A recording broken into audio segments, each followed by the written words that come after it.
The zombie. Our ambulances come with a computer that screams at us when we get a 911 call. It's called a MODAC, which stands for something, but I just called it Jennifer, or Jennifer for short. Jennifer stands for Just in the Nick of Time for Emergency Response. The call. Jennifer rang Monday, 9:25 p.m., 9 Delta, cardiac arrest. Yes!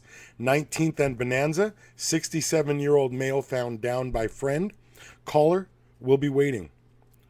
We were already posted 24 Paul, which is our radio code for downtown Las Vegas.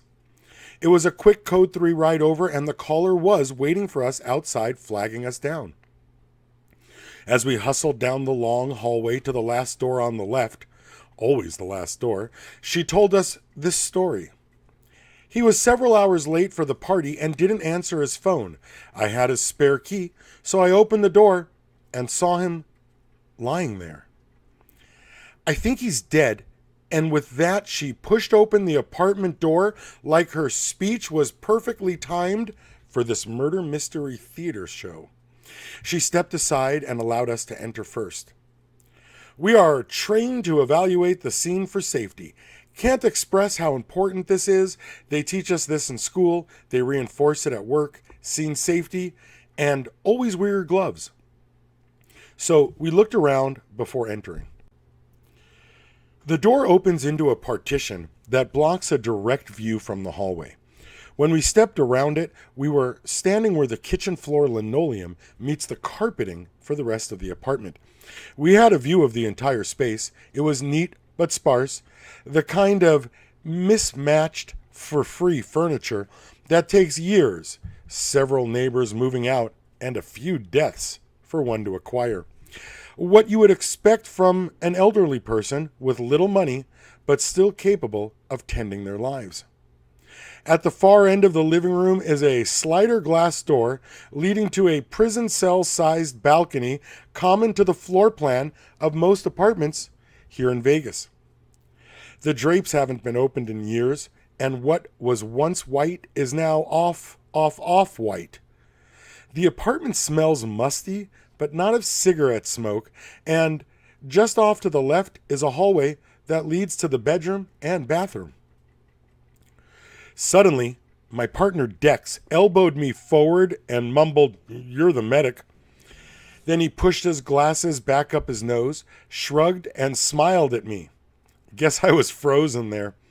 This is my first death call as a medic, and when I looked back, the caller was gone, and we would never see her again. The patient, heart rate 0, respiratory rate 0, is visible from just past the partition and is obviously dead. You wonder how I know he's dead? He collapsed in front of the refrigerator with the door still open. He had literally collapsed on top of his own legs and looked like a triple-decker sandwich made over 4 floor tiles. Feet, legs, torso, and head hanging like a melon. He had been there long enough for the room to warm up from the refrigerator working so hard, trying to keep its contents cool. His arms had fallen neatly by his side, and the little plate he was carrying the muffin on was still in his left hand, but was tilted sharply because the far edge was resting on the floor now. The bottom half of the muffin landed butter side down and stuck there next to the plate, but the top half must have rolled off in an arc, away from him at first, but then it curved back around because it ended up on his right side, 2 tiles back. The butter was still on the counter in a butter tray with a knife lying just beside it. The muffin was for his dinner, the cold bowl of noodle soup in the living room. It was on the little table in front of the computer that still had his email up. Huh, at least it wasn't porn. There was some marijuana and a little metal pipe on the table too. Unfortunately, the marijuana was Mexican dirtweed, nothing I would smoke. He was obviously dead. Nobody could stay in that position and still breathe. But now he was rubbery, his skin mottled, splotchy, red, squishy, swollen, and the color did not pink up. when I poked him. In fact, just the opposite happened. My finger made an indent that stayed there. Dependent lividity.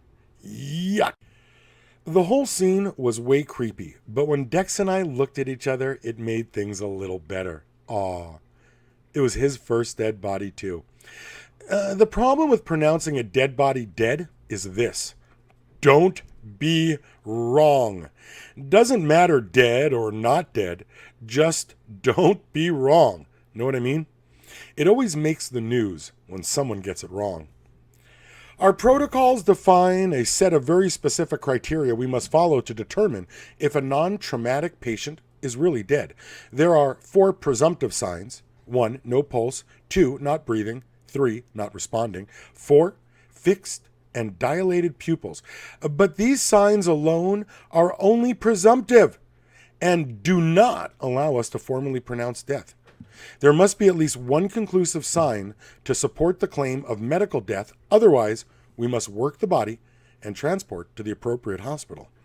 The conclusive signs are rigor mortis and dependent lividity, which means fluid leaking from your veins and pooling in the body's tissues. I started looking through the apartment, but walked back to the body and poked it again. Still dead. I walked to his bedroom to gather up his meds and document what was left. After dumping most of his generic Valium pills into my gloved hand, then reversing the glove when pulling it off. That hides the pills before I smoothly slip the balled up glove into my pocket. But what was really on my mind was that body, and I walked back to the kitchen to poke it again. Still dead. Woo!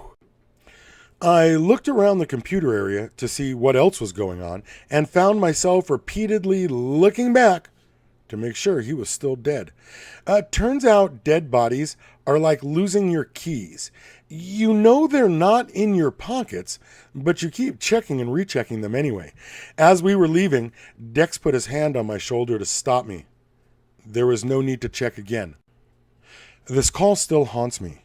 It could just as easily be me, especially now, while sitting here writing this bad karma tell-all fuck you book, sitting in front of my computer, eating some pea soup with noodles in it, steamed vegetables on the side. I don't want to end up somebody's zombie, but the irony doesn't escape me either. Scary, but if you're reading this, I didn't die writing it. Phew! Even though it's been years since I've done the job, I can still spot the sick and dying as they walk by, from across the room, as they go about their day. It's something that never went away. I would call it a talent, but it's not. And again, I find myself knowing what will happen before it does. I hate and miss the excitement of the job every day of my life and would trade everything to do it again.